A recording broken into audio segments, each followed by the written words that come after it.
Today's hearing is entitled Ongoing Management Challenges at the Internal Revenue Service.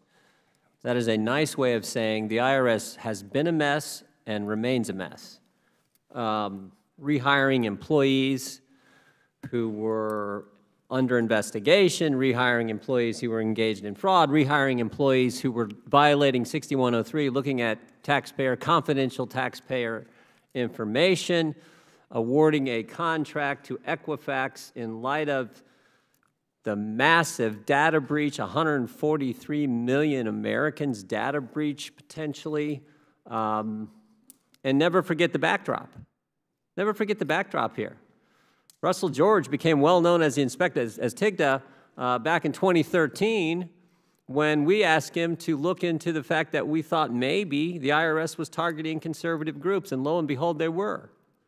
And never forget what happened when the IRS got caught with their hand in the cookie jar targeting conservative groups. They first denied it. Doug Shulman told the Ways and Means Committee way back then, oh, it's not going on. Guarantee it's not happening. Lois Lerner sat in our office, met with oversight staff, said, oh, not happening. Then they did what everyone else does when they get caught doing something wrong. They tried to spin it.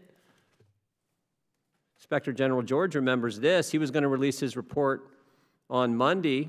On the Friday before, Lois Lerner went to a bar association speech here in town, right, Mr. George? Went to a bar association speech here in town and had a friend ask her a question, planted question, and what did she say?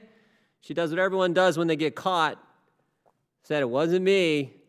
Nope, it was those folks in Cincinnati. Remember this? Blame someone else. First you deny it. Then you try to spin it and get in front of this story, which you did. Then you blame someone else. Say, oh, rogue agents in Cincinnati. And then, when that didn't hold up, they even attacked Mr. George and TIGTA for doing their hard work, for just presenting us the truth. They blamed the messenger. They attacked the messenger. And finally, they resorted to the worst of it all, in my judgment. They destroyed the evidence. The IRS, 422 backup tapes containing potentially 24,000 emails that could have answered a lot of questions. After Lois Lerner's hard drive crashed and it came up missing, even though it was under subpoena, even though it was under a preservation order, they destroyed the evidence. And now here we sit again. The IRS continues to rehire folks who violate 6103, look at confidential taxpayer information, rehire folks under investigation, rehire folks engaged in fraud, award a no-bid contract to Equifax in light of the fact that 143 million taxpayers' information was breached. But here's the good news. At least there's one element of good news. The long, sad chapter of John Koskin and his IRS commissioner comes to an end in 2.5 weeks, and thank the Lord for that. So I look forward to our witnesses and what they have to say, in particular the work that Mr. George and his team has done on a number of issues related to the targeting and the issues that we're also going to be asking questions and discussing today.